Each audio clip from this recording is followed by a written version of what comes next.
Welcome to the No More Late Fees podcast. I'm Jackie. And I'm Danielle, and we're just two best friends and ex-Blockbuster employees rewatching some of the best and worst movies from the late 90s and early 2000s. This week, we are talking about the 2003 family classic, Holes, with our guest, Maria. Welcome back, Maria. Hi, I'm happy to be back. Thank you for having me. And if you want to get to know Maria a little bit better, make sure to pause and check out her trailer, and we'll wait for you. Just hit pause and come back. We'll be here. But before we dive in, let's get into some housekeeping. I never know if we get it or not. If you love the podcast and you want to support us, here are a few ways that you can. Did you know writing a review and or rating us helps us get more listeners? If you want to be featured and help us grow, head over to Apple, Spotify, Podchasers, iHeartRadio, Good Pods, or your favorite podcast platform and leave us a review. And make sure that you are subscribing to our YouTube channel. We're really trying to throw some more fun bonus clips, some new content that you can check out that's a little different than what we put on TikTok and Instagram. And thank you guys so much. We finally reached 4K on Instagram. It's a slow uphill battle, but you guys helped us get there, so thank you. But doesn't mean stop following us there. Make sure to go check us out at No More Late Fees on both YouTube and Instagram. And if you want to support us further, head on over to patreon.com/nomorelateFees and become a Patreon bestie. When you sign up, you'll get access to exclusive content, stickers, lives, and our Burnout Spotify playlists. I listened to it for the first time all the way through in the car driving to Nana's, and I had a fun time. Oh, I'm so glad. Great job. They're Jack. literally, thank you. They're literally, I found my burned CDs and created the playlist directly from those burned CDs. I'll have to give you my Booty Poppin' 2001. It's a classic. Please do. Okay. You told me. I'm definitely gonna. Well, I'll tell you guys a little bit about Holes. Stanley Yelnats IV, under a curse earned by a dead great-great-grandfather who stole a pig, is accused of stealing a pair of shoes and sentenced to a juvenile correction center at Camp Green Lake, where chaos, intrigue, and a heartwarming friendship with Zero ensues until the curse is finally lifted. The movie stars Shia LaBeouf, Khelo Thomas, Brenden Jefferson, Sigourney Weaver, John Voight, Tim Blake Nelson, Patricia Arquette, Dule Hill, and Byron Cotton.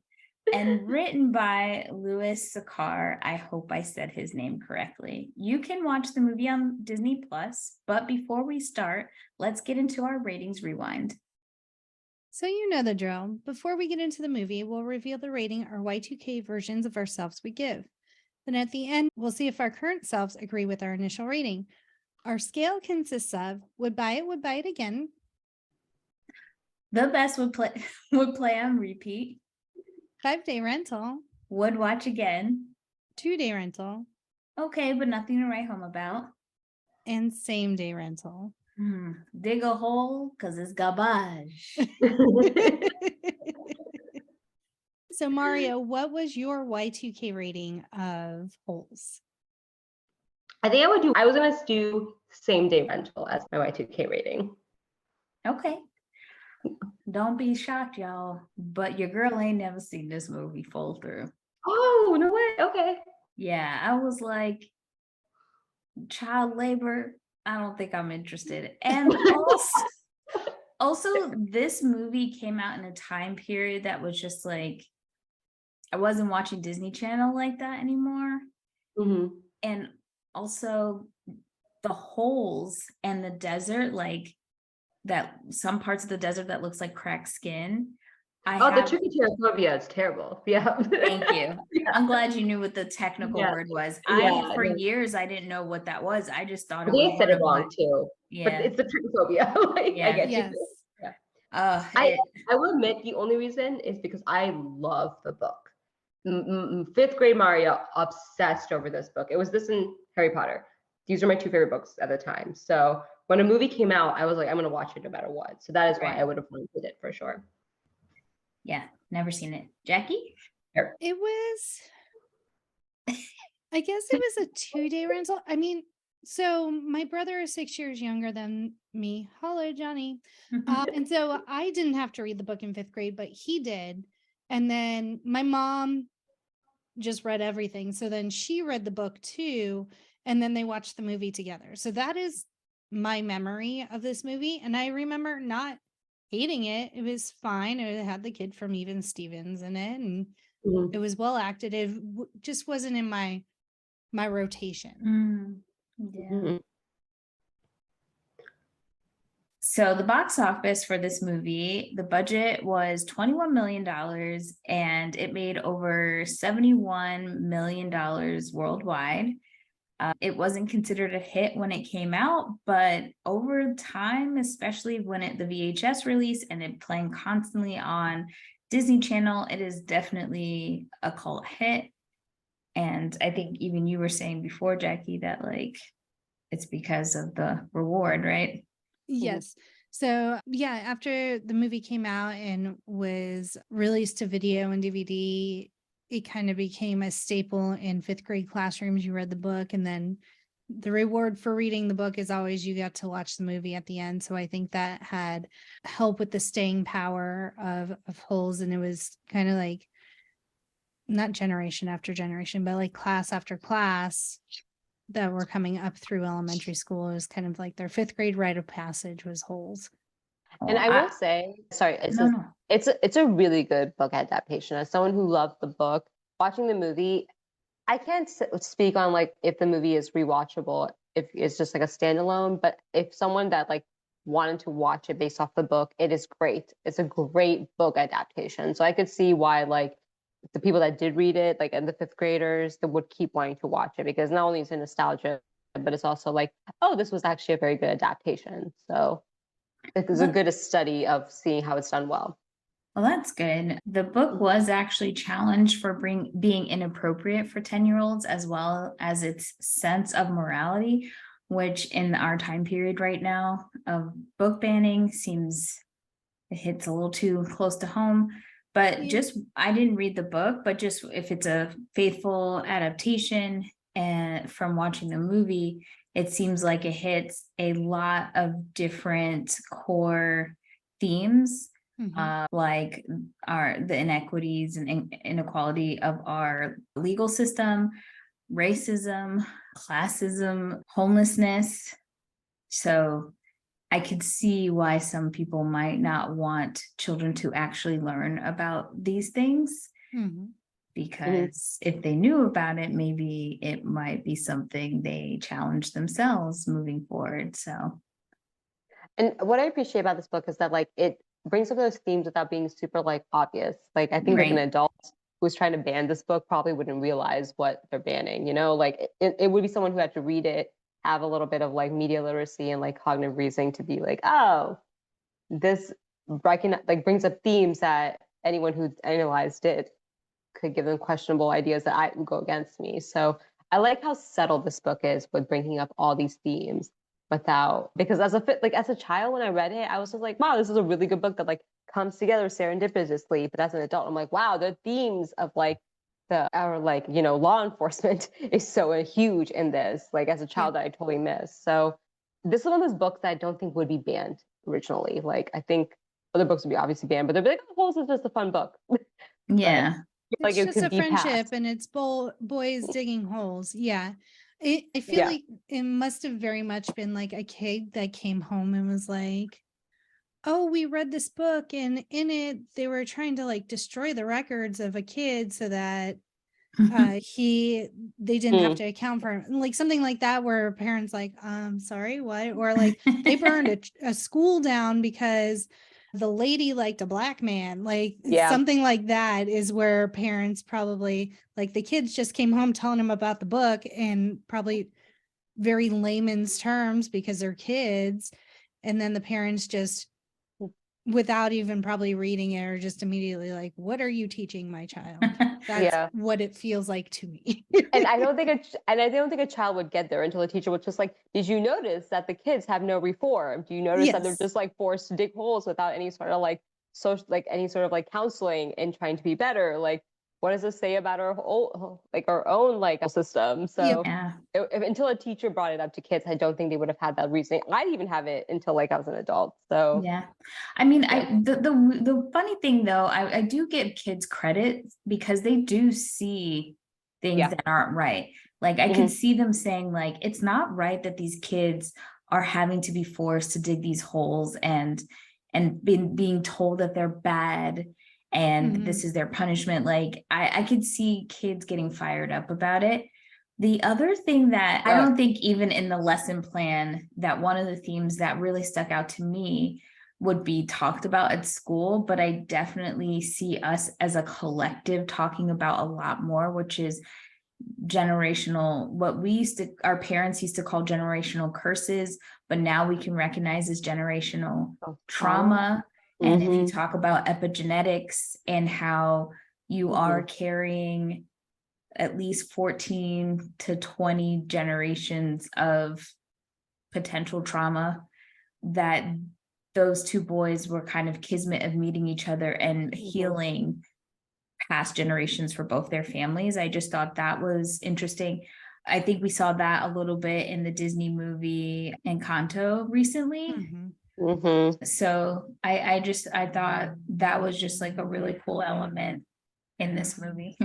And like to go off of like the kids' themes, as a child, I remember, so one thing I will say that like the movie doesn't do is that like in the book, Stanley Yelnats, the main character, he's really naive and very like, he's a little too optimistic with everything that's going on with his life. So like, I may have not understood the fact that there was like an injustice happening, but I remember being like, oh my God, Stanley, wake up. Like even as like a 10-year-old who was like listening to this 10-year-old talk about his life, I was just like wanting to shake him. So like, even as a child, like maybe if we didn't understand the themes until like the lesson plan brought it up, we could recognize the fact that he was going through something terrible. So was Zero. So were all of these kids, but they were just trying to make the most of it, which I understand as a child, like you want to make the most of a bad situation. But Stanley's optimism got to me a lot when I was reading the book. And I was not as cynical back then. I was a cute little like 10-year-old that was full of optimism before my emo phase. So like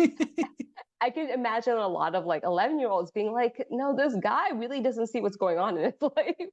So like I could see them at least identifying the fact that the narrator is a little too out of touch for his own mental health almost. But I wonder if Stanley was living in a delusional state almost. Maybe it's perceived from our point of view as delusional, because it's not like hard times just fell on Stanley in this situation. He has been taught his entire life, his entire existence, his dad's entire existence, his grandpa's entire existence, that they are unlucky. And so instead of just like kind of falling into that, it's around him. Like his dad never stops giving up on his inventions, even though they're told and taught that they're not going to prosper and do well. They still push through and still try to have a positive outlook. Like this curse won't define me. So I think it's a learned mindset, a coping mechanism. A coping mechanism, but just a mindset that he learned from his family that maybe they go on to the overcompensate for it a little bit by being very positive. And I completely agree. And I think this is why the book is so smart, and that like I really appreciate the fact that this is required reading for fifth graders, because like as a fifth grader, I could tell like something is off with Stanley's mental like approach to this. As an adult, I see it. I'm like, oh, he's definitely coping. He's definitely like manifesting his best life. Like, oh, I'm going to summer camp. Like, right. I'm not going to a reform camp. I'm going to summer camp. It's going to be great. Like his letters to his mother are really literally him trying to be like, that was his mentality even before he got sentenced. So I really like that it is required from fifth graders, because it shows the fact that like, this is what happens whenever you go through like generational trauma and go through a lot. Like you can change your mentality. And like as a child, you can even recognize like, hey, that's something off. And like I appreciate the fact that like it's a book aimed for children, but it's so smart, I think. Yeah. And I think those are always the best books to not Mhm. speak down to children, because they are very Exactly. smart, you know. Mhm. Yeah, especially these children. Like the children nowadays, they're just so aware. Yeah. Mhm. Okay, so let's get into holes. So the movie opens, we get that a little bit of the Dig It song, that we get the full rap verse at the end. I didn't hear it because I fast forwarded all the holes and stuff and I had to close my eyes real tight. So I was fair. just like That's a this. hard scene. It's a hard scene. That's so fair. So we see Barfbag's just over digging holes. He's tired. He's thirsty. He comes up with a plan. There's a rattlesnake. He takes his boot off, sticks the foot in front of the rattlesnake. Bye bye barf bag. So now we need a seventh kid to dig a hole, because so they must be in like little pods. Well, obviously they're tent mates, but they also dig their holes in little pods. Right, because you don't see, there's more people at the camp than you see digging. So like you see the group that Stanley's with in some of the scenes, but you know there's more kids and we don't see them. So they have to be somewhere else, right? Mhm. Like Right. on the other side. Yeah, but then it seems like the counselor and Mr. Sir only are with these kids. Yeah, and I think Yeah. that's like main character syndrome of like Yes. Stanley. But I'm assuming that what's the name, doctor? They're like camp counselors. Like he's assigned to them. That's like how it is. Mom? Like he's Yeah. like, yeah, mom. There you go. Mom, He's the yeah. camp. Yeah, the actor's name is like escaping me, but he's a very great actor. But he's assigned to them because it is like a camp technically, right? Like you have a camp counselor, Mhm. and then but like Mr. Sir is definitely only fixated on Stanley because of main character syndrome for sure. Yes. There's no Right. other reason besides that. And mom he's Dr. Pendansky, and he's That's the played by Tim Blake Nelson. Who is in the Marvel Cinematic Universe, I believe. Yeah. Yeah. And he's in the DC universe.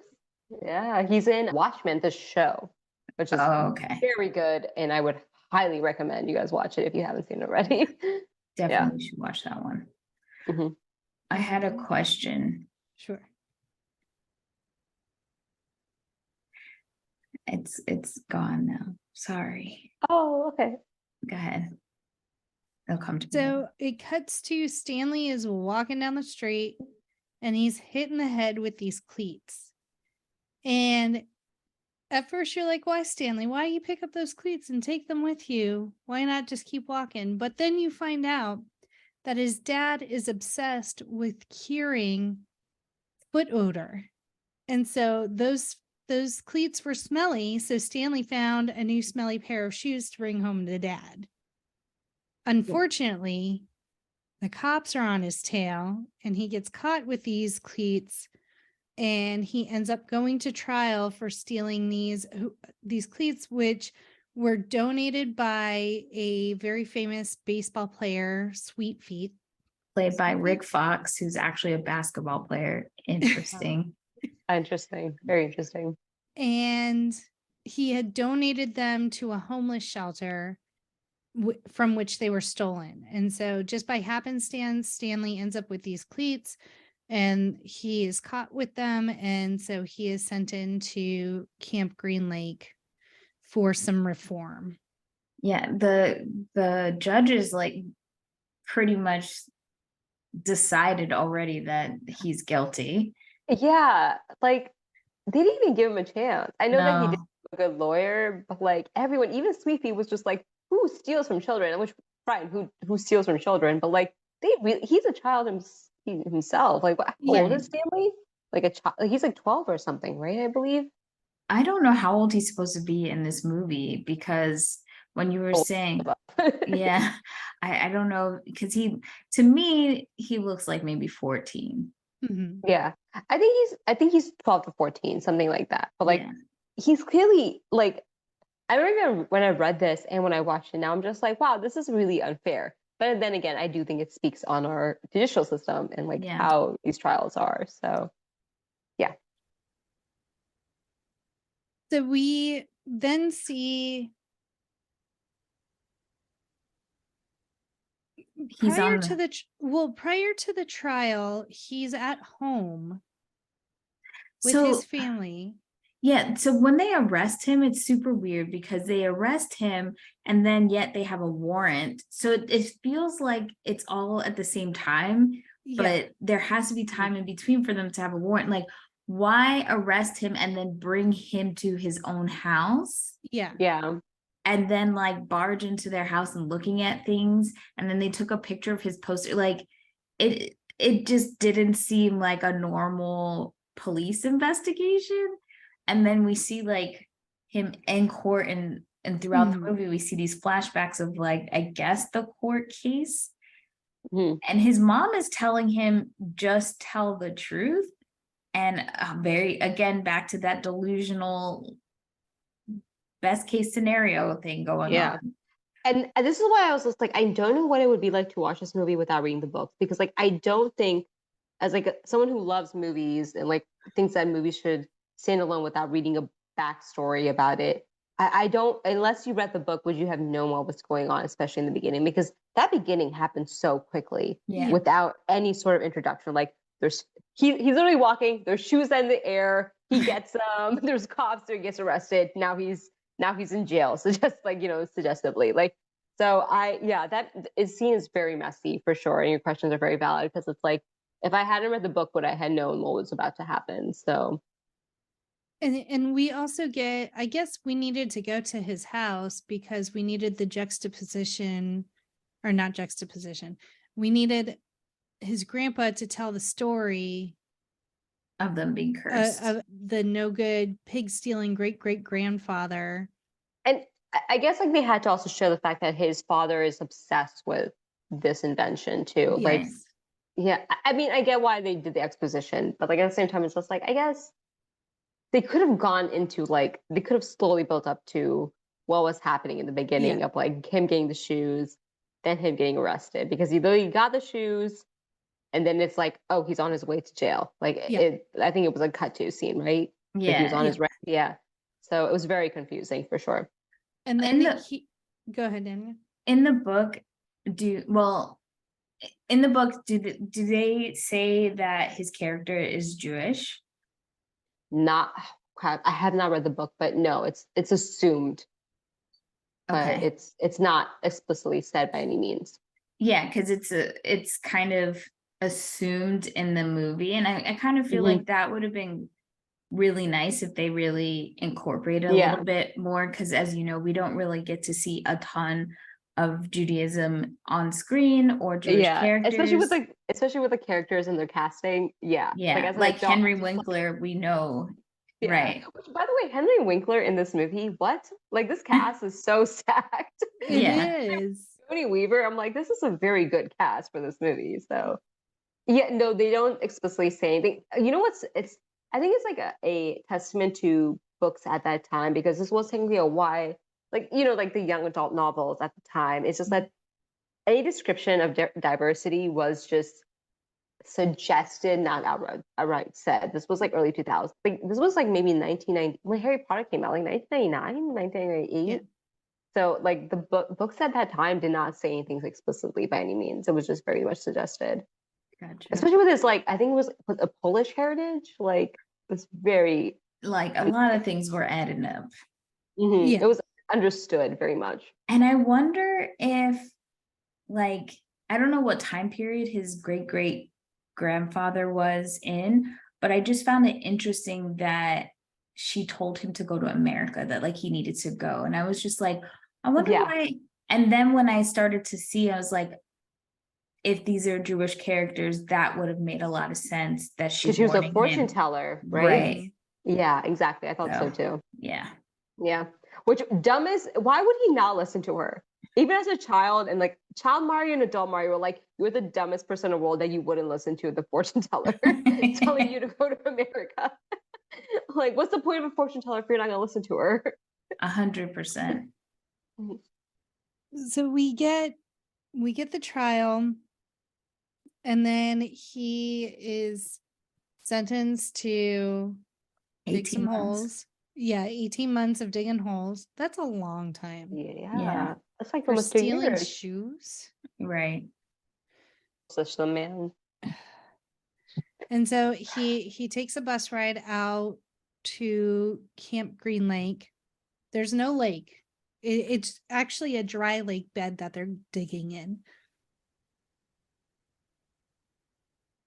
And then we get introduced to Mr. Sir, played by John Voight. And he's obsessed with Stanley for some reason and his gun and shooting the lizards. Mm-hmm. First of all, do these lizards exist in real life? Because I'm scared. No. No, They no. painted them with non-toxic acrylic yellow paint. And the only poisonous lizards in the US, there was a note about it. I did not copy it over, but I know it's the Gila monster. Ooh, okay. And maybe a monitor lizard. I don't know. Yeah, My the sister's way gonna be that so upset. the way that its neck did that thing, I had flashbacks to Jurassic Park. Yeah. Yes. They definitely got that from Jurassic Park. As like a med student, definitely no toxins and lizards in America for sure. Yes. Very purely fictional for the story. Yeah, the CGI too was just god awful. Yeah. Especially so in the book, they get into a heavy description of these lizards. So like the 7, like, and I like that the one like little glitchy character, the one that was like tweaking out the whole time. He's like, there's 7 spots. I remember that was a big thing. I'm like, the 7 spots exactly on every lizard. It's like wild, right? So it's very fictional. They made a like almost like mythical creature for this universe essentially with that. Gotcha. Because I was like, I don't want to see these lizards. Forget the rattlesnake. These lizards. Yeah. When you forget rattlesnakes, that's saying something. Yeah. Also, Danielle, I'm sure you caught you wear your jumpsuit for 3 days and then you wash it. You know, I was watching that part. Like, excuse me? There ain't no way. I'm out here sweating and I gotta put that back on? 3 days in a row? Every 3 days they got and they had two jumpsuits to switch in and out of, and it was every 3 days. You playing, Playboy? So gross. You know they all smell so bad. I can't even imagine the set. They just smell bad. They should all be called Armpit. Armpit had a bad name. They all sweating like Armpit. And you know they didn't have deodorant. No. Why would they give them luxuries like deodorant? They barely got time to shower. They got I think like 10 minutes, not like 7 minutes, I think it was. It was like a very specific time. Jesus. Them boys weren't washing. The other venomous lizard in North America is the Mexican beaded lizard. That's okay. Go ahead. I was laughing because our dear friend Marley said he loves listening to the episodes when I randomly talk about people bathing. He said he listens more and he's just so shout out Marley. I don't believe these boys were bathing. Often? Apparently, yes. I do. I literally get on a soapbox and talk about people not bathing. People should bathe though. Yes, 100%. So that's so fair. Bathing, washing hands, anything to do with hygiene, Danielle I'm on top of right it there. And like in this, but to your defense, like in this circumstance, like when you're doing hard labor every day, it's like the least courtesy. So them boys weren't washing their legs. I just know it. You're right. I just know it. And I didn't see not a bottle of lotion. Ashy. You know, you thought it was dirt. Watch it again. It's ash. They did not care about their legs. Oh my God, there was not a black mama on set saying, come here. Rub your face real hard. All right, Jackie, go ahead. Sorry.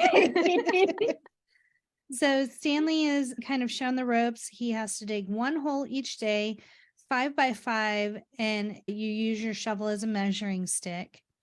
And the counter at first seems okay. He's like, we know you've done some bad things, but that doesn't make you a bad kid. But he shows his true colors a little while on in the movie. And then Stanley is also told explicitly, you do not want to upset the warden. And the warden doesn't even show up until I believe it's like 40 minutes into the movie. And the warden is played by Sigourney Weaver, and she gets top billing only because she was the most famous person. As in the she cast. should. I do not even side-eye that at all. Yeah. I good don't for care if her. that bitch was in the movie for 10 minutes. And it worked. It worked because the wa- warden is like this entity of like, who is this person? And Right. like the fact that it was Sigourney Weaver, I Yeah. would be like, oh my God. Because you meet John Voight. Sigourney- Yeah. You meet I John got Voight's chills. Yeah. character, Yeah. and you think like, he's crazy. He's the warden. And then you Yeah. find out, oh no, that He bitch answers to someone.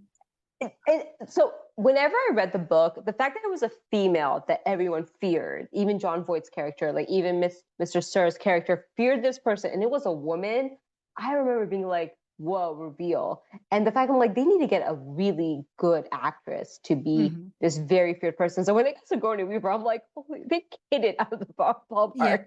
Like, I remember getting chills and being like, oh my God, it's Sigourney Weaver.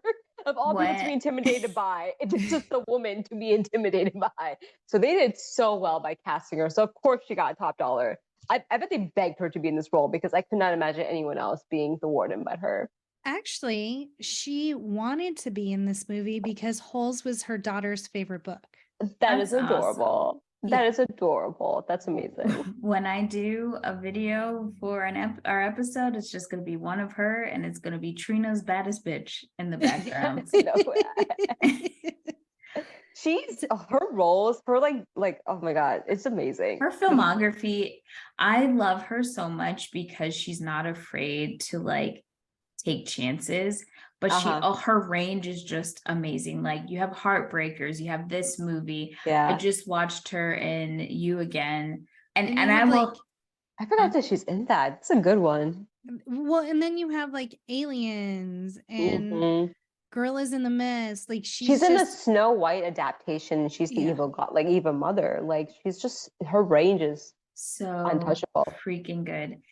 And this is the only thing I will say about Jamie Lee Curtis winning her Oscar is the fact that I felt like any other person in that category should have actually won. I don't think she should have even been nominated. I love Jamie Lee Curtis, but there is not a role that I can look back in her filmography that says that, okay, she deserved an Oscar because she didn't get it for this XYZ role.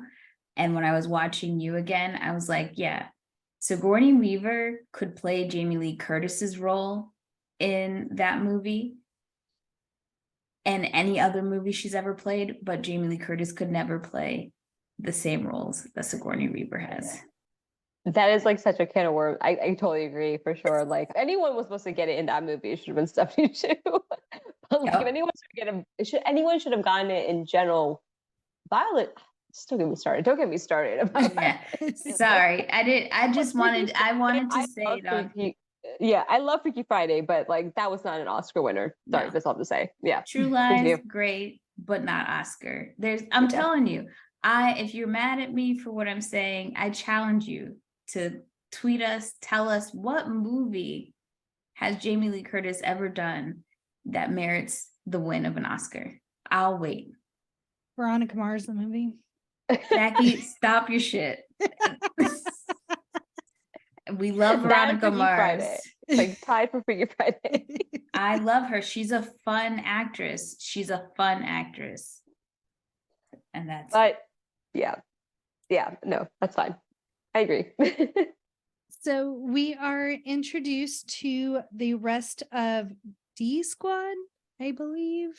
Yeah. Is what they're referred to as X-Ray, Squid, Armpit, Zigzag, and Zero. I'm missing someone. And Magnet, right? Magnet. He's a tweaky one, right? Magnet's the one who has delusion, like who's paranoid. Who's that? Yeah. Zigzag. Magnet's the one that can steal things. Yeah, I'm sorry. Magnet's the one that always steals things. He's the one that sold the sunflower seeds because his hands are magnets. Yeah, that's how I remember it. Yeah. Which is such a Um, clever name. Very clever. Those right? boys are so clever. So, and then when Zero's introduced, is essentially a selective mute. He does not talk to anyone. They think he's dumb, and they kind of just verbally abuse him all the time because he does not speak. I feel like the counselor or quote unquote mom is triggered by Zero because he has an authority complex. The other boys don't respect him, but he has true bully mentality because the other boys could probably physically take him. And so when they disrespect him, he doesn't like it. But the actual hate, you could it's seething off of him when it comes to Zero.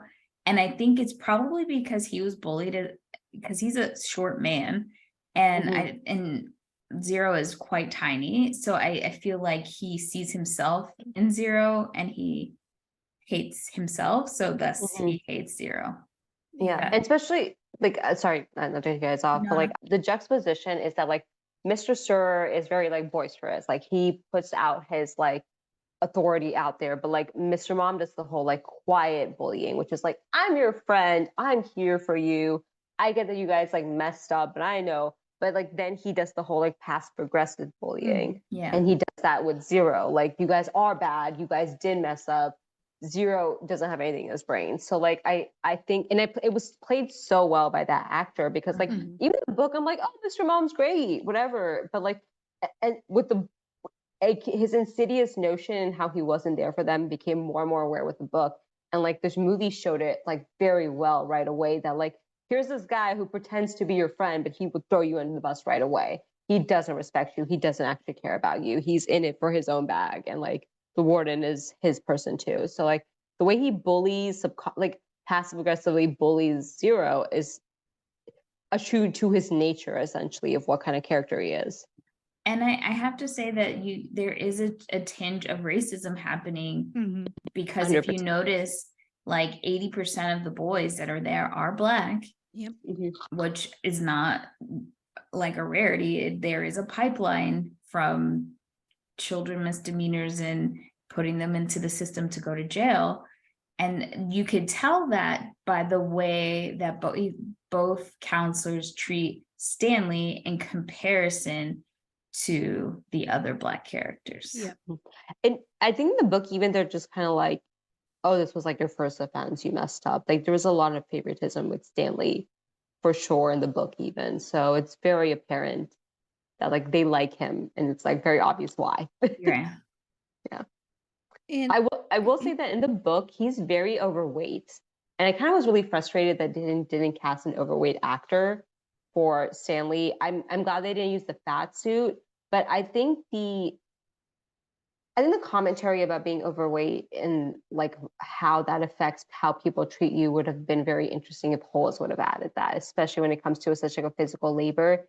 And maybe it was too much for a kids movie to add, but like I really wish that they added the fact that Stanley was was an overweight kid, was obese, and how people treat an obese kid, and how they infantilize and like how they treat disability in general. So like, not to say disability, but like I'm just saying that like it would have been a very good, it would have been a layer of commentary that the book added that the movie didn't, because he's Shia LaBeouf and he's not overweight. And it doesn't seem like they ever wanted to, because the other people that they could have potentially cast was Frankie Muniz was originally cast as Stanley. And Alex D. Linz was also offered the same role. So they were never going to go after an overweight child. And it's, Hollywood, they do this all the time. If you look back at Carrie, the way Stephen King wrote her character was like a plus size girl. So and that was my biggest frustration even as a child, was just like it just adds so much more layers to like the state of not only his socioeconomic status but his bullying Stanley, and then like how he connects with Zero and everyone else because of being overweight. So like in the way people treat him. So I really wish they could have at least tried with that. So well, I didn't know that he was overweight in the book. That's interesting. Yeah. So extra layer to everything that goes on. so we see Sorry. So we see Zero is kind of instantly drawn to Stanley. And so the other kids kind of wander off, and Zero, or maybe it was before, the kids ask like, why are you here? What did you do? And he said, oh, I was accused of stealing some shoes. So then the other kids wander off, and Zero says, did they have red X's on them? And Stanley said, and were they donated shoes? And Stanley's like, yeah. But then Zero kind of shuts back down after that. Well, all the other kids were, they were like, oh my God, I can't believe you got Zero to speak. So yes. yeah, they were around like in a circle. So that's intimidating, yeah, for a kid. Yeah. But that like kind of elevated Stanley's status. It was like he kept on doing things by accident and getting streak feeling upwards. Yeah. Just saying. Yeah. And then, so this story is told in flashbacks, not only to Stanley's case, but also flashbacks to kind of the Wild West-ish. Yeah. And so we get one of those first flashbacks, and they talk about it a little bit at dinner before Stanley was arrested again, that Kiss and Kate Barlow killed everyone in their great-grandfather's stagecoach except for him, and she wouldn't kiss you unless she killed you. And he ended up living in the desert for 16 days by finding sanctuary on God's thumb, is like the lore that they which spread. is literally Bible, or like yeah, the fact that they don't make this character outright Jewish and this scenario happens, it's just like, I don't get it. Yeah. How? Especially with the backstory with his great-great-great-grandfather, I think, right? With Stanley Yelnats IV. So it's the symbolism. Yeah. And in that flashback, you see her taking a trunk that has his name like stamped into it, Stanley Yelnats. And then we flash back to the boys. I just wrote, X-Ray is not nice. X-Ray is kind of like the leader of the group, and he's like, you're going to do this. If you find anything interesting, you give it to me. Like, pretty much you run everything by me. Right. Bully status. Yeah. I mean, so the way I saw it was like hazing almost, in the sense of like, who are you? You just got here. I also I think I had a lot of sympathy for X-Ray. And I think the movie showed it too. It was very much like, I've been here, I earned my dues. Like, so I think the not nice is because of like the way the world molded him. Like he just was like a doggy dot world. Like you either, like, this is just the way it works. So well, it's also prison culture. Yeah. So exactly what we're seeing is just like a miniature version of how things are run in the prison system when you get to prison. Yeah. And it's much nicer than prison for sure. 100%. Yeah. Yeah. So Stanley is told, if you find anything interesting, you have to report it. And if they like what you find, then you get the rest of the day off. And then he's digging his first hole. He doesn't really know how to use a shovel at first. His hands are covered in calluses. The other boys are throwing their dirt in his hole, making it harder to dig. And then it flashes way, way back to his great-great-grandfather. And they're from Latvia. I wrote it down. And he wants to marry this local girl, farmer's daughter, essentially. Yeah. And there is another suitor who has already brought in the dad a very fat pig in exchange for his daughter's hand.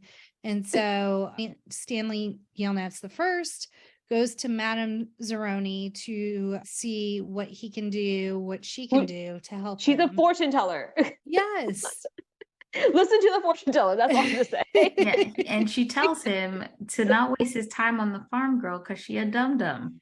She's a fortune teller. Right. Yes. Listen to her. And so, but then he is insistent that he needs to marry this girl who has not a damn thought in her brain. Mm-mm. Oh, That is man. not my description. That is like literally how she is portrayed. And so Madame Zeroni says, take my little piglet, carry it up the mountain every day, have it drink She from the was too good to stream. him. She was too freaking good to him. Like, how Too did good to him. even like even 10-year-old Mario's just like, how do you forget what she did Yes. for you? How do you forget? And we also Sorry. have to state that the woman playing this character is Eartha Kitt. So it Yes. just, again, elevates this movie to a whole nother level. The casting of this movie was so well done. Like It just really was. like they could have done anyone, but adding the characters that they did, like casting the way they did, just adds a level of like bonding to the character so well. Like making her Eartha Yes. Kitt, I was just like, how did you not listen to this woman? Right, with that voice, Idiot. especially. Yeah. Oh, yeah. She's amazing. This was after Emperor's New Groove. So I think once Disney kind of got their hooks in her, although she had been doing stuff for Disney for a while, it looks like. She was, but that was Nickelodeon. She was in Harriet the Spy. Oh, I forgot about that. I know Yzma very well though. Like, she was so good at Yzma. I love that character. she did a voice for the Wild Thornberrys, Jungle Book Mowgli's story. She was on the famous Jet Jackson for an episode before she did Emperor's New Groove. Oh, wow. Nice. I didn't know that. Wow. Yeah. I love that for her. Yeah. Me too. And then she continued her relationship with Disney by doing Holes as Madame Zeroni. So she was great. It was a great choice. Mm-hmm. So she did say, like, once you fatten the pig up, get the woman, whatever, you need to come back up the mountain, or you need to carry me up the mountain and let me drink from the spring to give me strength. Well, he takes his little fat pig and takes it to the farmer, and apparently the pigs are the exact same weight. So he lets the dum-dum farm girl choose. Her father does, yeah. Yeah. And instead of immediately being like, I choose you, she's like looking at the pigs like, are you sure the same way? I don't know. And then essentially it's like, I don't even know what she said. Rock, paper, scissors, something. No, first she's like, I'm not sure. And then she said, I'm picking a number from 1 to 10.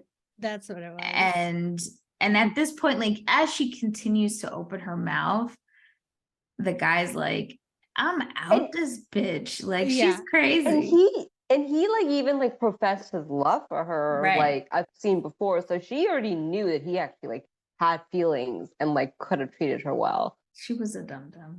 She was such a dum-dum. No thoughts. No thoughts, just vibes. Like yes. Good thing she's pretty. So he gets upset with her and immediately goes to America, thus forgetting to carry Madame Zeroni up the mountain. And he hears it as he's on the damn boat. So, yeah. It would have taken him, what, like maybe an hour to do? And what she says to him is, if you don't come back to get me, your family will be cursed for hundreds and hundreds of years, centuries, whatever. Always and eternity. Yeah. I hate to say this, but he deserved it. Like, he deserved it. Whenever I'm like, you couldn't even like one minor night, just go. Like, what was your hurry? You were in no hurry before this, and now suddenly you're like, no, I got to get out of America. Like, gotta go to America. Yeah, you got dissed by a girl and had to leave real quick. Such a guy move. Just like staying one more night. Yeah. Like I don't even know. He deserved it. His family, like, no wonder his whole family is mad at him, because they're probably just like, this idiot. They're mad at him, but they have this huge framed picture of him. Yeah. Yeah. Like, I'm mad at you, but I want to see your face every day. Confused. Oh, that family.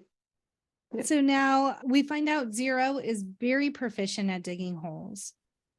He can get his done super quickly. And now it's the evening. Stanley's finally done with his hole. It took him all day. He's outside the showers, and a yellow spotted lizard is running towards him. So Mr. Sir kills it. And then he is writing fake letters to his parents saying how wonderful he's posing the camp as a summer camp. Like, we get to swim in the lake every day and I'm making new friends and all of these things just to reassure his parents. People pleasing is what he's doing, which is another trauma response. Instead of being like, Mom, I don't know what you signed me up for, but it's not right out here. Mom, it's not nice out here. I really want you to come pick me up, please. Digging holes. And let me bathe. I forgot to mention that Mom is played by Edgar Needs Sugar Water. Men in Black too. One. Oh yeah. Siobhan Fallon Hogan. That's who plays Mom. Yeah. She's always Sugar Water. Recognize her. I didn't recognize her. Wow. I didn't even think about that. Wow. Okay. So the next day, or a day soon after that, Stanley is digging and he finds a fossil of two little fish, and he's very excited because it's interesting to him. So he runs over and shows Mom, not his mom, counselor Mom, and they're like, what the fuck is it? Like, that's not what we're looking for. And so then he gets the nickname Caveman because he found like these little fossils and was proud of them. Can you guys, okay, I have to admit something. It took me till like literally 33 yesterday to realize that his name Caveman. I read the book like 3 times, watched that movie. It wasn't until yesterday I'm like, oh my God, that's why he's named Caveman. He found a fossil. Well, it's super funny. Figure it out. It's funny. They say the word Neanderthal like 3 or 4 times in this movie, and I'm just like, why is that the word as an insult? Like, they use it a lot. Yeah. No, I mean, it gives very much like an adult trying to like write for kids, but like, I was just like, wow, those kids are so smart that they nicknamed him Caveman after he found a fossil, because Armpit's like, little fishies from the caveman days. I also really love that, like, they show this in the movie, I can't remember this in the book, that Stanley keeps asking, like, what are you guys looking for? He, like, keeps calling them out. And he's like, no, we're making you guys dig holes for character. But Stanley's like, no, you're not. Right. Like, what do you want me to find? Like, they keep asking, what am I looking for? And it's, like, very obvious that, sorry, go ahead. No. Yeah, it's... Obviously, if you're telling me if I find something interesting, I get the day off. So obviously you want me to be bringing you things that I find while digging. Exactly. It doesn't take long to connect those dots that you're looking for something and you're using child labor to do it. But also you can probably guess from Stanley's life, he has a little bit more privilege to be asking those questions, while maybe the other kids just know in their circumstance they're not really allowed to ask these kind of questions. Very fair. And get away with it. Yeah. If it was someone else, the repercussions would have been so drastically different if it wasn't for Stanley. And it very like much speaks on his privilege that he could even ask it, and he kept asking it. Like, he was shut down, but he asked it a few times. And I remember being like, you're very bold for asking, which speaks on like the fact that he feels like he has that like levity to say it. Yeah, because he was taught that he's allowed to. Like, there's the limitations that were put on him are totally different. Yes, he's cursed, but he's learned that he's allowed to have that ability, while these other kids don't have the same luxury. Like, even with Zero, we find out because he's an orphan or abandoned, essentially the counselors know that they have leverage to do whatever they want with him. But Stanley's different because he has 2 parents who are very eyeful of, like, if anything were to happen, people would know that he didn't just slip through the cracks. And I'm really glad you brought up Zero in this circumstance, because like, even as a child, this got to me, and like as an adult, Zero is the reason why Stanley, sorry, spoiler alert, but Zero is the reason why Stanley's in jail, right? Like, or in this camp. And because Zero threw the shoes, but he then got arrested the next day. Right. Like, even though he tried to do everything right and like was still right, he still got, like, it didn't stop him. And it just like, it speaks to the fact that like, it's almost sadly inevitable for kids that like look like him. Right. And I remember as a child, I'm just like, it didn't matter. Like, he was going to get arrested no matter what. And he almost kind of knew it too. But he was just trying to like make a day, like, you know, save himself for a day. And I think Stanley even had the mindset, you know, almost looking at the judicial system, like his mom was delusional about it, but knowing that it didn't matter. That's why I think he almost just accepted his circumstance and that, okay, I'm going to go to this camp. And I love this because I know it's a children's book, but at the same time, like, I love the fact that he didn't get upset that Zero confessed to him. Like, he was just almost as if like he understood that the system would have screwed him Zero over regardless. Right. And it's like, and I think the book did this as well as the movie, that he's like, it was destiny for us to meet. He saw that like him being like arrested because of what Zero did as a sign of they were supposed to be best friends or something, you know, like, it's such a hopeful and positive way of looking at a very crummy circumstances for both of them. Because Stanley's also in a lower socioeconomic standard, like stance, but he also saw like his privilege in that sense. And in my head, even though like, you know, he is overweight, even though he was poor, he still was just like, well, I have some privileges over Zero. So yeah, like I have two parents, you know, Zero does not know where his mother is. Literally. Yeah. So we happy for a child's book. We learn that the warden's grandfather owned the lake and half of the town that used to be there. And then we get another flashback and we meet Sam, played by Dule Hill. But when I say that my future husband has to be, no, not Dule Hill, but like the way he was like, I can fix that for you. So cute. Adorable. Automatic panty dropper. Okay. That anytime that man is like the door don't hang right, I can fix that for you. You said when she was crying, named everything, and he was just like there. I love it. And the crying especially, he was there. Like, I was like, where did you come from? But he was there. It's like the roof is leaking. I can fix that for you. I just don't want to hear. I don't want to hear nothing else. If you grew up on Disney shows, music, websites, and DComs, the Time Machine is ready for you to take a journey back to those golden days. Join us as we talk the golden age of Disney Channel, the stars it introduced, and more. If it aired at 8/7 Central, it's fair game, baby.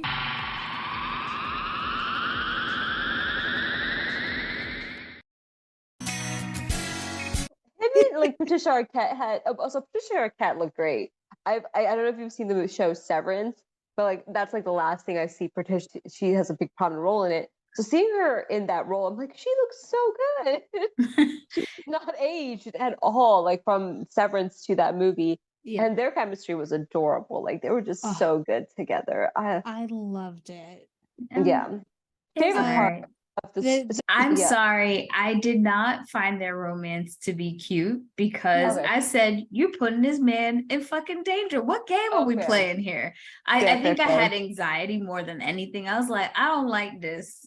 I don't like this one bit because what are y'all doing? And you're not being smart about where you just kissing out in the open like this. Like, come on, sir. Yeah, that's fair.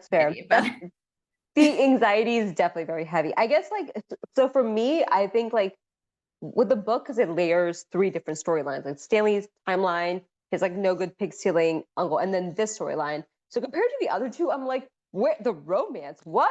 Like, I was not expecting this storyline. So like it took me by surprise. So like it's my favorite storyline in the sense of like with everything else going on, especially with like the peasant girl not having any thoughts in her brain. Right. And they focused on that storyline for a while. I was just like, this is better. Like this was the storyline that I was the most invested in with Dule Hill and Patricia Arquette. So like that's why I liked it, because I'm just like, of all the storylines I could literally watch her being kissing Kate Barlow the whole time. It would have been great. But she's the perfect example of when Black people say we want allies. Mm-hmm. besides the fact she got the man in trouble in the first place. Now but the way that she became vengeful afterwards, and I don't just mean like she was killing bitches. So for y'all who are afraid to go talk to your racist family about them being racist and calling them out, be like Kate. It might mean you need to pull a gun out. Yeah, I'm saying this shit. I don't care. Because we don't want allies, we want accomplices. We want people who are gonna be down for the cause and say no to racism in a real way. Yep. And then you get a cool nickname, Kissing Kate Barlow. Like, it just falls off the tongue. I love her rebranding. You went from school teacher to a badass outlaw, and what was your love? You ain't gonna kill my man and just be running scot-free. I'm gonna chase every last one of you bitches down. Like, Wanda Maximoff would be proud. Like, this is the storyline. So, like, especially because they introduced Kissing Kate Barlow as someone who like got the Yelnats, like, you know, robbed them. Yeah. And I'm just like, and then you hear her origin story, and I'm like, I'm rooting for her. I'm sorry. 100%. She's amazing. Like, that was her reasoning to fight social injustices and avenge the man she loved. Right. 100% sold. I want her.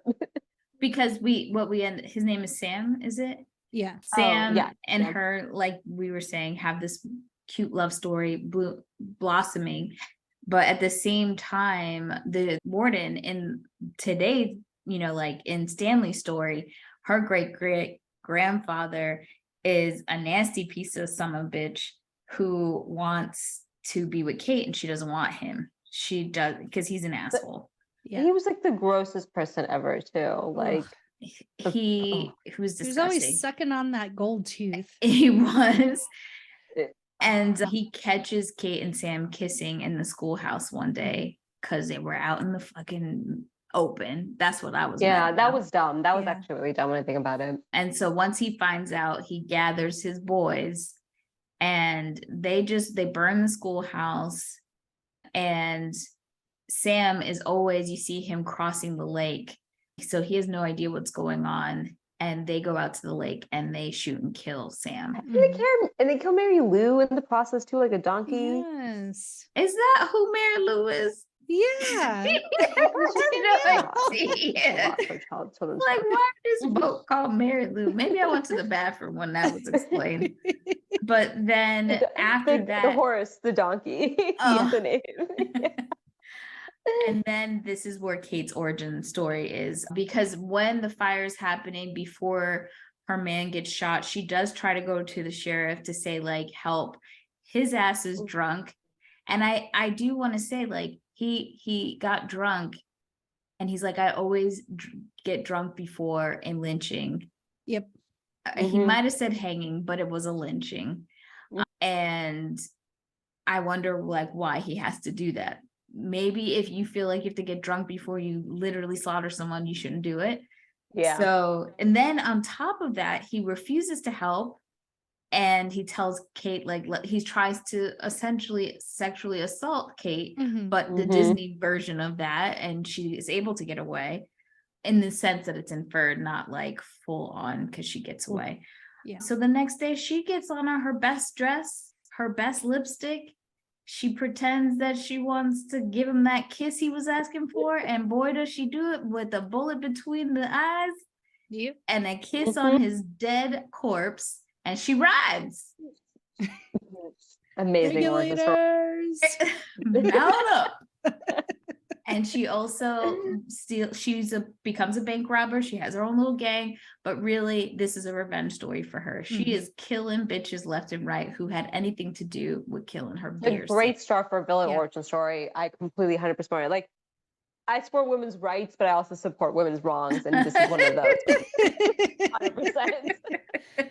And just to note, as they're kind of finally falling in love, Sam sells, like, he has onions. They're very sweet onions. He makes tonics, and he mentions in passing, like, the onion tonic or the onion water keeps the lizards away. And then later we find out God's thumb is where he is going. That's where his, like, little onion field is. And she makes spiced peaches, which also Yes. like I don't think the book, like the movie kind of like mentions it, but like the book, it's like a bigger deal. But like, yeah, his onions and her peaches are like A perfect this is like combination. a very important combination for Yes. the book for sure. So Yep. which is really cute. I thought that I was like, oh, together they're like a big deal later. So let me see what. Well, I'm just gonna completely finish up Kate's story so Okay, that go we ahead. can stay Yep. on Stanley timeline. So pretty much we've already mentioned that Kate does hold Stanley's great grandfather hostage and whatnot. But then at the end of her story, the great grandfather of the warden, I don't know what his name is, the Trout, the asshole with the gold tooth, you find out he married one of her school children, That which is moment. gross. And he comes out to kill her because they want to know where she has buried the gold that she stole from Stanley. She refuses to say, and robbed like a bunch of banks and stuff. So it's like Right. all of the money that she's ever like robbed, essentially. Correct. And then she actually sees one of those lizards and she's decided that she's ready to go. And so she lets the lizard bite her and pretty much tells him, Trout, that him and his family for generations, a lot of curses here, are going to be digging holes for the rest of their Madame life. Sorority vibes. Yeah. And they will never find the treasure. They'll never find the money. So And she's leaning up against Sam's boat because they're at the lake bed. The lake dried up after they killed Sam. And so and it never rained after they killed Sam. So like, which is like such great karmic retribution because he lost all his money after he killed Sam because it came from the lake essentially. Ancestors working hard. That's all I got to say. Yep. So now back to the Stanley timeline. Stanley is now told, if you find anything, you give it to X-ray. Like, he's been here the longest. And then someone pushes Stanley when they're kind of in the rec room, and he falls on this kid who's looking for a fight. Zero picks up a pool ball. Yo. Yeah. Let me tell you, ride or die, Zero he ain't playing. Nope. I love that. I think I can't help but love how serendipitous this movie is, because it's just like Zero was just like, that is my homie day one. Right? But he knew that there was ancestral bondage. Yes. There. So he picked up the 8-ball. He was not playing. Kill him. And he waited, before he put the 8-ball down completely, he still was watching. He's like, all right. That moment, I'm just like, what were you gonna do with that, buddy? He was gonna start some shit, I'll tell you that. I have to say, with Zero though, I would say that of all people in that little group, he just always had this sense of morality of it's not fair. Hazing be damned, it's not fair that they treat even at X-ray, because I think before this is whenever the whole reading conversation happened, and he asked him, "Can you teach me how to read?" Which I thought was so cute. It was just it's so sweet that he just asked him.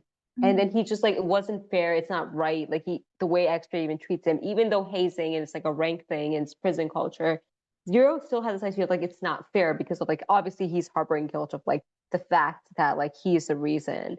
But I just love the morality and how he had Stanley's back, because he's just Stanley is paying dues for something that I did. The last thing I can do is look out for him and right. It's so cute. Their friendship is adorable. You don't see male friendships like this. No, especially young ones too. You also see that Stanley has kind of earned his stripes at this point, because the rest of the group comes to his defense, which is why Zero can put the pool ball down.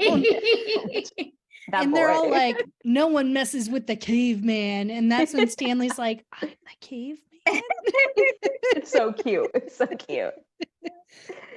And I still remember Zero saying it's better than bark bag. Yeah, it's true. And then we do get some of the backstory of Zero's mom. They had a home, and then eventually when they went into a homeless shelter, and he said that his mom a lot of the time would take him places and make him wait outside or wait in parks for her to return. And one day she just didn't return. And that's how he kind of ended up in the homeless shelter he was in when he stole the shoes. And then at first, Stanley does say no to teaching him how to read. I think Stanley's just trying to stay out of trouble as much as he can. This is when, so the next day they're digging. Stanley finds what at first he thinks is a bullet, and then they quickly realize, like, no, it's too big to be a bullet. But he gives it to X-Ray. And X-Ray is about to call Mr. Sir over, and Stanley's like, your hole's almost dug today. Save it for tomorrow, and then you get out of digging the entire day. And so that's what he does. So next day, X-Ray shows them this not a bullet, and they call the warden over. This is when we first meet Sigourney Weaver as the warden, and she's super excited. X-Ray gets the day off, but the boys have to finish digging his hole. One gets extra water, and then essentially, like, by the time they are done digging X-Ray's hole, it looks like a war trench. Yeah. It is huge. And they but I think they've been working on it for like a few days at that point, because X-Ray does come back the next day, and because Stanley gave what we find out is a lipstick tube. What's compelling about it is that it actually has a heart around initials, which are, what's her name? KB. And they had the KB initials on there too. Yeah. And so we learn later that that's why the warden is interested, because her great grandfather has had her digging holes when she was younger, looking for the treasure. So I don't want to dig no more, Grandpa. Well, that's too damn bad. Keep on digging. And like on Christmas Day too, that poor girl. Yeah, so trauma for life. Yeah. There's a big generational trauma theme in this movie. 100%. And so because Stanley gave the tube to X-Ray, it is in a different location than when he originally found it. So they're digging in the wrong place, but nobody knows that except Stanley. I don't even think X-Ray really can tell a difference, because he doesn't know that they're looking for something. Because I think X-Ray escaped around the same time too, I think, right? Like he runs away. Zero. Sorry, Zero. Yeah, runs away at this time too. But like he runs away soon. So they're digging the big hole, and then they go back to individual holes. Oh, that's what it was. Yeah. And then Magnet steals the sunflower seeds and throws them to Stanley. Stanley doesn't catch it, and so they spill in his hole. Okay, that's what. Yeah, afterwards. Because there's this clear intention. I remember that scene with Warden coming, and then the way she basically changes their whole disciplinary plan. Yeah. Of like, it's not just a 5 meter hole, like 5 foot hole anymore. It's literally like you were just digging around the trench. At that point, it's super obvious that like it's not for reform. This is clearly child labor for a cause. And clearly the warden, and this is when I feel like even in the book, in the movie, it's so clear that no adult in this camp actually cares about making these kids better. Yep. No. They're all because they're trying to do what the warden is looking for, which is look for money. And that moment, it's like they go back to digging the holes, but in that moment, you're like, what happened to reform? What happened to this boat's character? Like now you're just literally digging a trench of trying to find something. You're literally sifting through the dirt. Yeah. Right. So it's so clear that like their intentions were never pure from the beginning. And I just think it's like very interesting that like, oh, as soon as they find something, now suddenly plans change. Like, wow, giant red flags everywhere. Yep. And after Stanley takes the rap for Magnet stealing the sunflower seeds, he's the one who he says he's the one who stole them. So Mr. Sir takes him to the warden's house. The warden has stuff about Kissing Kate all over her house. Yeah. She asks him to get the nail polish. He thinks he's in trouble because, and the warden, or I'm sorry, Mr. Sir busts into her house saying like, show her what you found or show her what was in your hole or something. So she's all excited like, oh, we found something else. And no, it's just the empty sunflower seed bag. So she's not even mad at Stanley. She's pissed at Mr. Sir for getting her hopes up.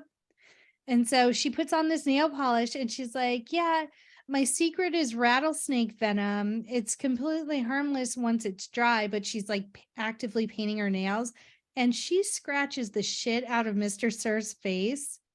And that is the thing that resonated with me was later on when his face is completely jacked up and he's like, do I look pretty to you? Huh? Nightmares. I believe John Voight, the character and John Voight deserve that 100%. Yep. Yeah. And that is like literally play by play of what the book did. And I would tell you that's the scariest part of the book. When I read that, I was like horrified as a child. And like they did it justice. Again, Sigourney Weaver was a perfect for that. And John Voight played it perfectly. I have to say too, like I think it's a really sweet how like I remember even Armpit gets like the oven dialer. And he's like, look what I found. It's almost as if like the kids don't even understand what's going on. Yeah. And she was just like, do you think I'm stupid? Because like, I know what this is. Like, no, it's not just the fact that like, oh, he found something, he wasted my time, but it's also just like, did you forget why we're here?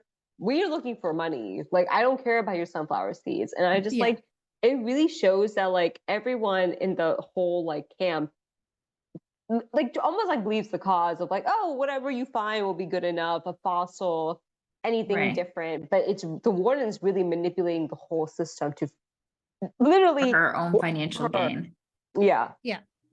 And when he finds that dial, he has so much hope. It's like the first time you kind of see like some joy, and it grounds you that he is a child. Yeah. And he also it looks like he's looking for admiration because again, she is very kind to Stanley. Mm-hmm. And so you could tell that he wants that for himself as well. And she's kind to X-Ray too, because he's the one that found something. Right. So like after she yells at him and is so mean and pretty much calls him dumb, he looks like deflated. I feel so bad for him in that moment. Yeah. Because he probably thought like because Armpit's also another Black child, like she saw that like, oh, X-Ray found something, so she's gonna treat me well if I find something. And just because like, you know, besides Stanley's privilege, besides that, like what he didn't find anything, right? But he does, unfortunately, he actually found two things, which is kind of like for an unlucky kid, he's kind of lucky to say. And then when Stanley is returned to his hole, he's found that Zero has finished digging for him for the day. And then Stanley's kind of like, why are you being so nice to me all the time? And Zero explains that like he knows he didn't steal the shoes and tells him that he was the one who stole the shoes. And this is when Stanley agrees to teach Zero how to read. And then he also shares his full name with him. Hector Zeroni is Zero's full name. I called Zero a slave. Right. The other kids, all the kids did, but the Black kids start to do it first. But Zigzag says it as well, that Zero is his personal slave, and they get mad because Zero, who is quiet and could dig really big holes quickly, is now helping or doing the holes for Stanley. And they don't really care the reasoning why, but they don't like it. And it's just not going to be okay. So they tell on both of them. And this is when you really see Mr. or Mom, the mom guy, whatever his name is, like his venom and hatred towards Zero come out really, really bad. Calls him stupid and is really pushing and making fun of him for not knowing how to spell. And at a point, the warden's like, nobody else is supposed to be digging for anybody else. And so they're no more reading lessons either. Right. Yeah. So, and Stanley again stands up to this whole thing and says, okay, well, if you don't want him to help me dig the holes, I understand. Valid. I will dig my own holes. But what is the harm in my free time to teach him how to read? Like, I don't understand why that's a problem. And knowledge is power, Stanley. Right. Like, I'm not saying that it was okay, but like Zero really did insist because he was just like, I dig holes faster, then you get off later.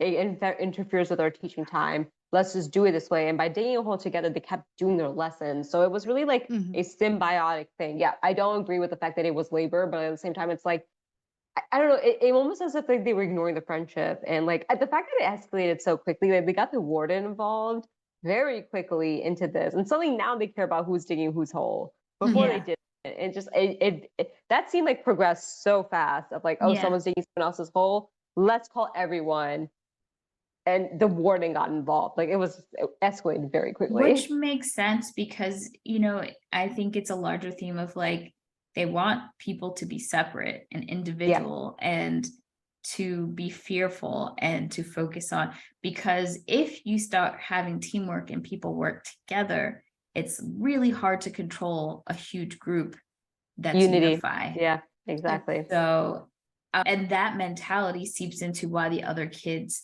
are like, oh, this is not, wrong. Right. Yeah. Yeah. So at this point, because Zero has been just nettled this whole time, he takes his shovel and just slaps the bejesus out of Mom, and he passes out. And Zero runs off. And at this point, the three of them, or the two of them, are already like coming up with the plan, like just let him go because he's expendable. So sad. No one's looking for him. We'll get rid of his, just like his records. In a few days, we'll call and say he ran away because they don't believe he can survive in the desert. And they, even after Mom wakes up and after Mom wakes up and they go back to camp, they're like putting this plan together and say, nobody cares about this Hector, which is Zero's real name. And that's when Stanley comes in and says, I care, And so then literally the next day we have a new camper at this point, which is Twitch. Twitch is his name. Twitch. It's really funny because this just shows how the system is like in these camps. The moment there's a space available, there's somebody there to replace him, which is exactly the situation of Stanley, him getting into the camp after the other kid left. So yeah, it's kind of nuts. Poor Zero, we don't know where he is, if he's okay. And Stanley is super concerned, so he comes up with this brilliant plan to steal Mr. Sir's car and go after Zero, but in his jubilant celebration drives right into a hole. It is hilarious.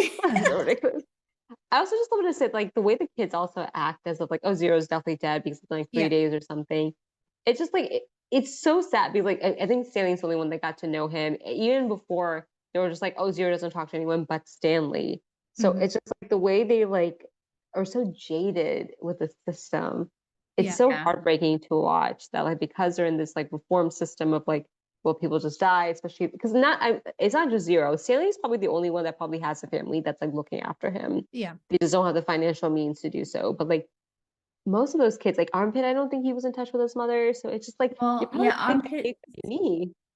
I don't know. Armpit's mom, he does mention her later that he tell her that he's sorry. So maybe they just, maybe estranged. Yeah, but you don't see anybody else like writing letters or notes or anything like that. The one kid was just like, it's okay, they want to be rid of you or something. Like it's just like they probably just like resonated more with Zero with the fact that like there is no one who's going to ask for him. And I don't know, it's a very jaded moment. It's very dark when you like hear the kids talk about the fact that, oh, he's dead, that's it now. It's really sad. So after Stanley crashes the truck, he runs into the desert in the same direction that Zero went. He stumbles across this boat that's upside down, and he sees Zero's legs underneath the boat. And at first he gets worried because he's calling his name. Zero's not answering, but then Zero's like, oh, hey, Stanley, how's it going? Want some sploosh? Yeah. It's just the cutest thing ever. I have a question. These canned peaches, I know, how long do can like from a canning mason jar kind of situation, the olden days? I think they stay a while. Because it's like pickles, essentially, right? Like, how many years was it from the Wild Wild West? Like, that was the other thing. I needed time periods because I wasn't I was confused. They probably definitely went bad, but at that point they were too delirious to care. Like, Yeah. Hold on, I am looking up your two questions. So Oh, the okay. Wild Wild West is technically from 1607 to 1912. Mm. So Uh. I'm Leaning more leaning 1912. towards, yeah. Yeah. It just says canned goods will last for years. Well, that's not Right. helpful at all. Suspicious. Yeah. Well, they're getting high on some peaches under the boat. Mhm. Well, Fermented this is why peaches. that's why he couldn't climb the mountain. Like, he was struggling. Yeah. And so Stanley tells him this story of how his great grandfather was able to survive for 16 days in the desert because he found God's thumb, and they look up and there's God's thumb right there. So then Ken and I did, ooh, I hit my mic, this for the rest of the movie every time they showed it. So they did. Stanley's like, we have to get to the top of that mountain. They are climbing. Stanley almost falls, so Zero grabs his shovel to pull Stanley up, but Zero's holding on to the blade part of the shovel and cuts his hands. And then Zero starts getting heat exhaustion. He starts vomiting. He's delirious. He faints at one point. So Stanley picks him up and carries him the rest of the way up God's thumb to the top of the mountain. And you hear Madame Zeroni speaking about carrying her up the mountain. And I have to say, like, from the book's perspective, like, I love the way the movie did that, because in the book they don't say anything, they don't explain it, it just happens, and then you and then you just hear about what happened to the curse. So, like, the fact that the movie did it in like a serendipitous way of like, oh, you hear her voice, I was just like, I got chills. I'm like, this is a very good way to do it. Yes. With the movie magic with that. So they get to the top of God's thumb. They find running water. They're doing little mud angels because it's wet. It feels good. They find the onions. They start eating the onions, which were apples wrapped in an edible cover to look like an onion. So they didn't actually have to eat onions. They ate a crap ton of onions while they were on that mountain. Yeah. There was just a pile when they were done. And then there was also this song that Stanley's great-great-grandfather had to sing to the pig every day. And so he's so happy when he finds water, he sings this song, which is like the last part of releasing his family from the curse. And so the curse is lifted. You immediately get a flash to Dad working in his home lab, and he has found the cure for foot odor. It is onions and peaches. Who would have thought? Who would have thought? Yeah. So now Dad has money coming in to actually hire a decent lawyer for Stanley. Which is really fast too. Like, yes, he's invented this, but like to patent it, to get it to sell, all that stuff. I'm like, okay, that was real fast. But she's a good lawyer. She got a Jaguar. Yeah. And she rolled up on them and was like, I want to speak to Samson. She was like, where's Stanley? And they kind of just lie, and they're like, oh, he'll be back later. And she's like, well, I'll be back. Oh, and they say you need a warrant. So she's like, okay, I'll be back tomorrow with a fucking warrant. Right. Which speaks on the privilege of the fact that whenever Zero was lost, or just like whatever, no one's going to ask for him, but they knew someone was going to come for Stanley eventually. Yeah. And it did. It happened.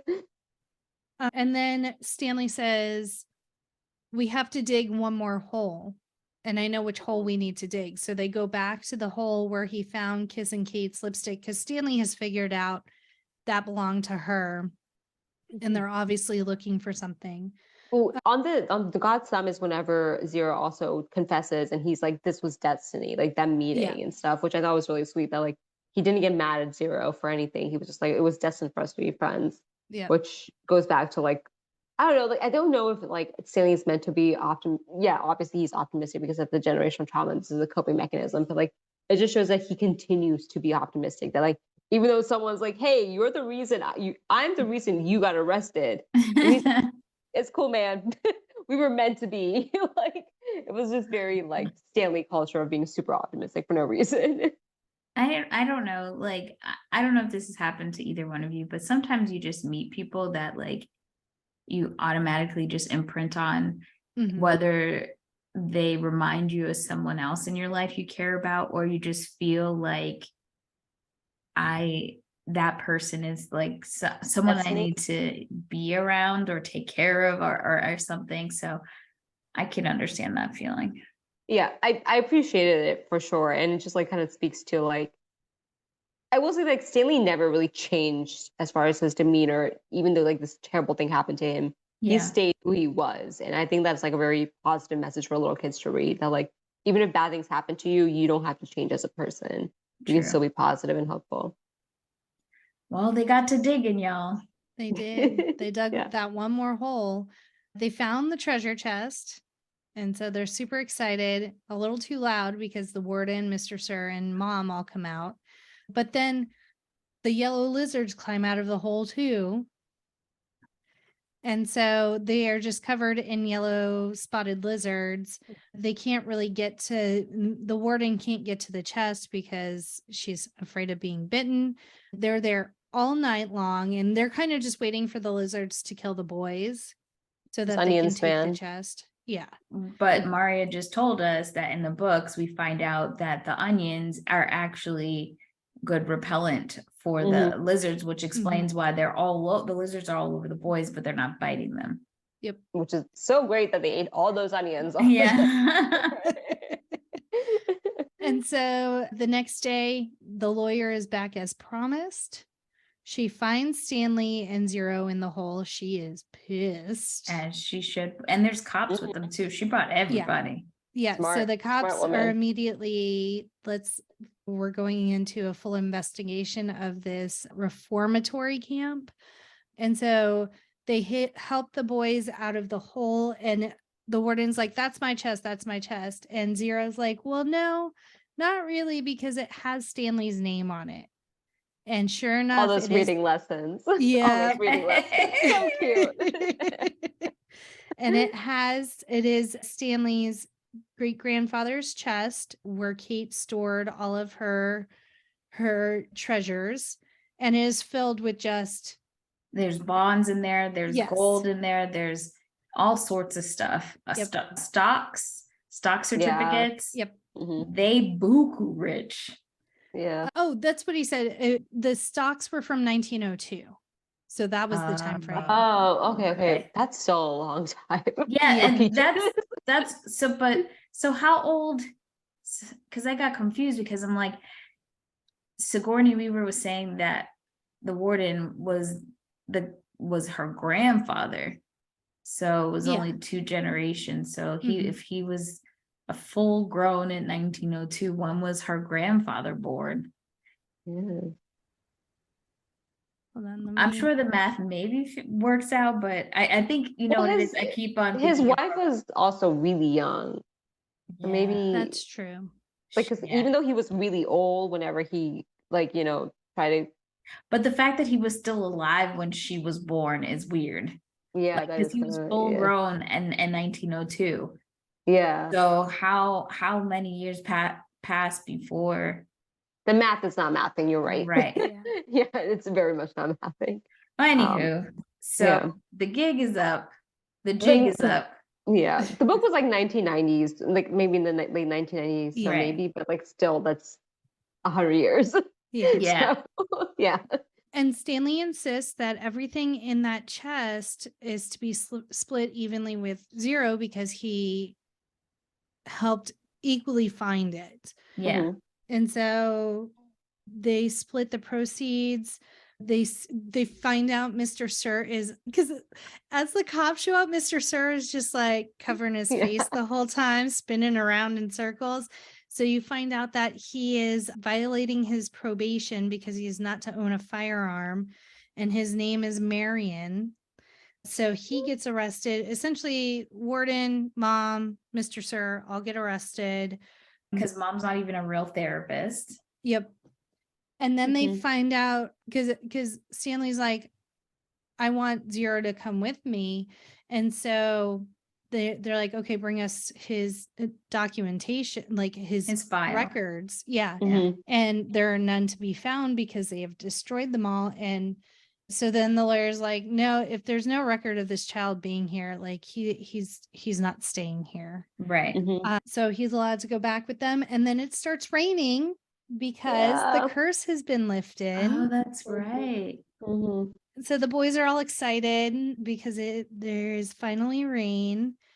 And then the warden, the whole movie, we get this thing like after anyone says anything to the warden, she's like, excuse me. And so Yeah. Yeah. at the very end, she's like, can you just open the chest? I just want to see what's in it. And Mhm. Stanley turns around and goes, excuse me. No. Great impression. Perfect impression. Thank Eat you. Kick rocks.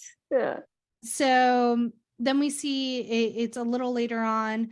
Grandpa takes Zero and Stanley to the bus station, and Zero had said all along he just always wanted to be able to afford a private investigator to find his mom. So he does find his mom. They're reunited. And then they buy houses next door to one another, and they have all the boys over for a pool party and to see the first commercial being aired about grandpa's foot odor eliminator called Sploosh. And Which it's the name. And the guy all that they comes stole full the circle. shoes from Yeah. is in the commercial. Yeah. Sweet Yeah. Feets is in the commercial. And that is Holes. And then we get the music video to Holes with them boys rapping. Also, there's like a extra scene where Zero is with his great grandmother, Mhm. which is cute. So Yeah. The actor's on TikTok now, and he's like, I don't know, he always does like holes, like spoofs and stuff. Like, I don't know if he did anything afterwards, but like, I think his most notable role is Holes. he's a big gamer and he has like a Oh, Twitch okay. channel and he does a lot of like YouTube videos and stuff like that. So you should definitely check out his. That's good to know. I'm happy he's doing well.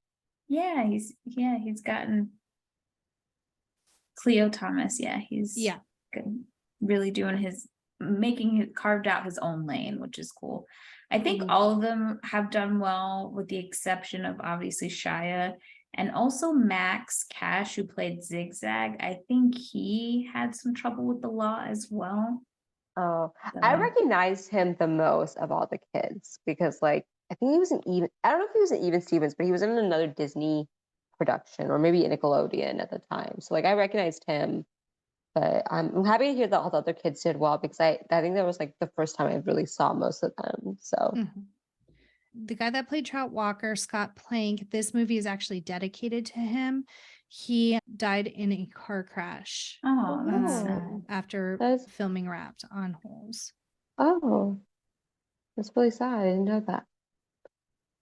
What else do we got? So Nathan Davis, the actor who played Stanley Yelnats II, Stanley's grandfather, was the director Andrew Davis's dad. Oh, okay. Cleo Thomas, side note, he also has a Holes inspired clothing line. Ooh. And he Is also it orange jumpsuits? Like, what would that be? I have no idea. And So he was also curious now. on Parenthood, Sons of Anarchy, and Shameless. Okay. So in the running to play Zero, you had Taj Mowry and Romeo Miller. So Cleo was very surprised he got the role when he was up against like more He just had an authenticity to him. I can't really see anybody else playing that role. He did so well, and it just felt like he had like an old soul, essentially. I agree. Yeah.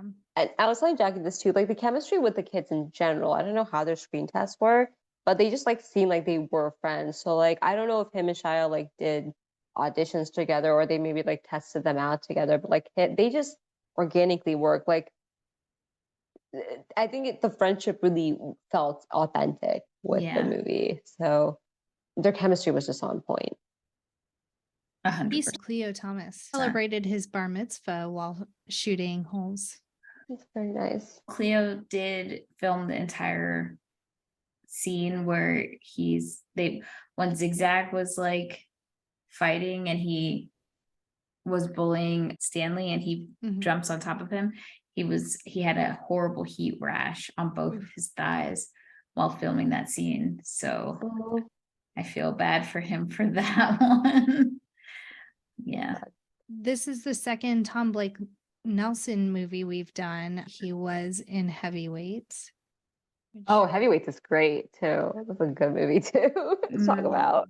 We did Heavyweights and we did not like that. It's hard to watch now because it does not age well by any means, but it's a good one to talk about for sure.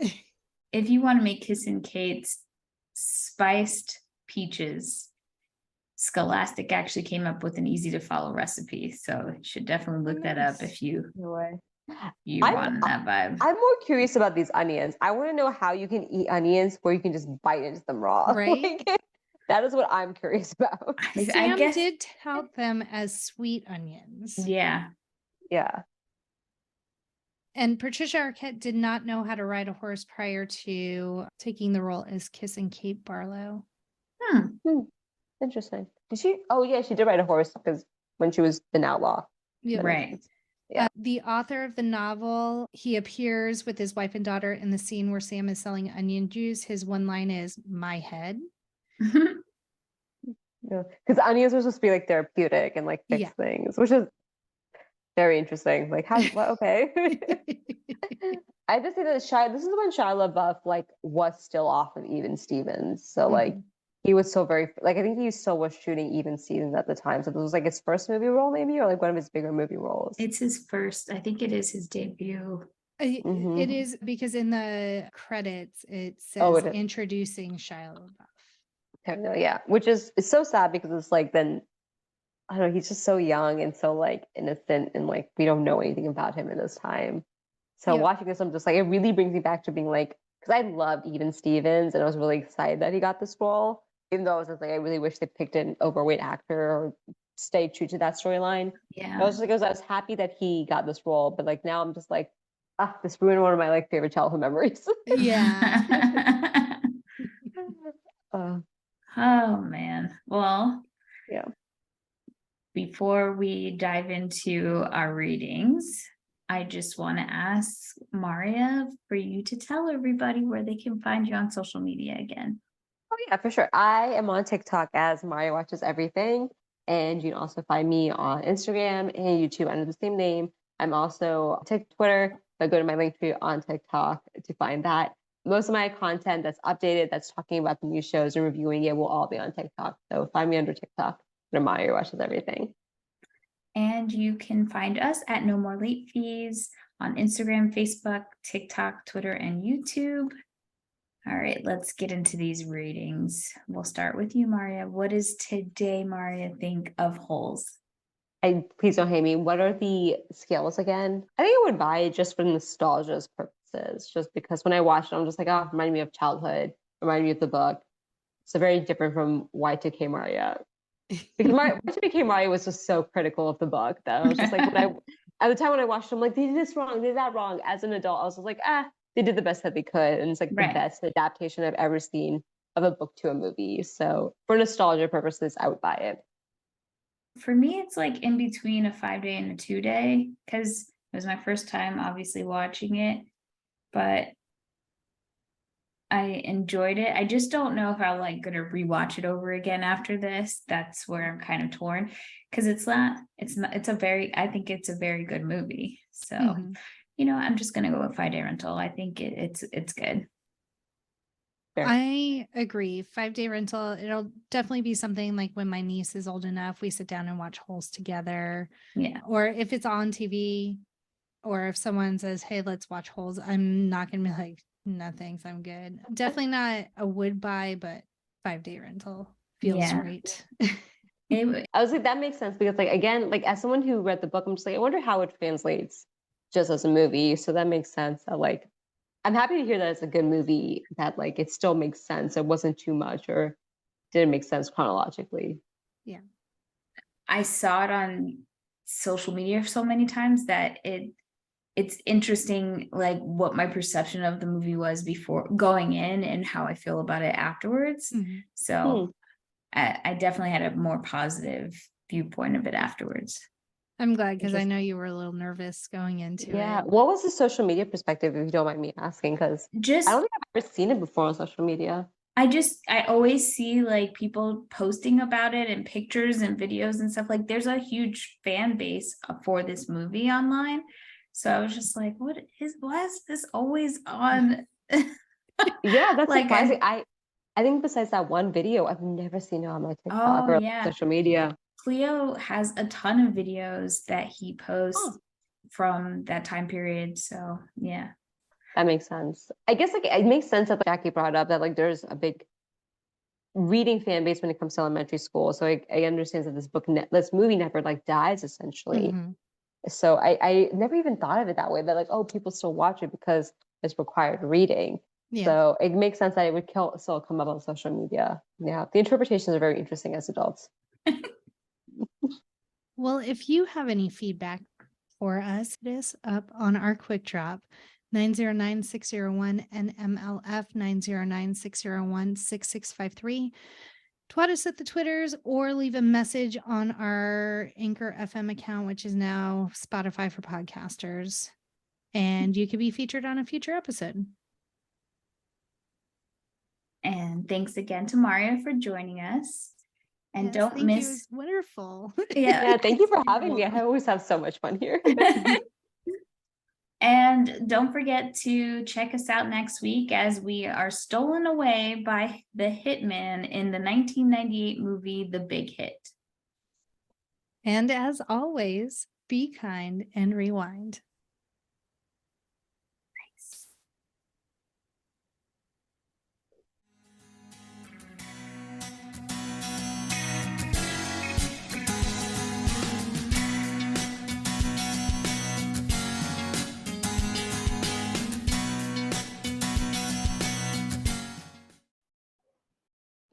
This meeting is being recorded. That's new. Yeah, that's a different voice. Yeah, never heard that one before.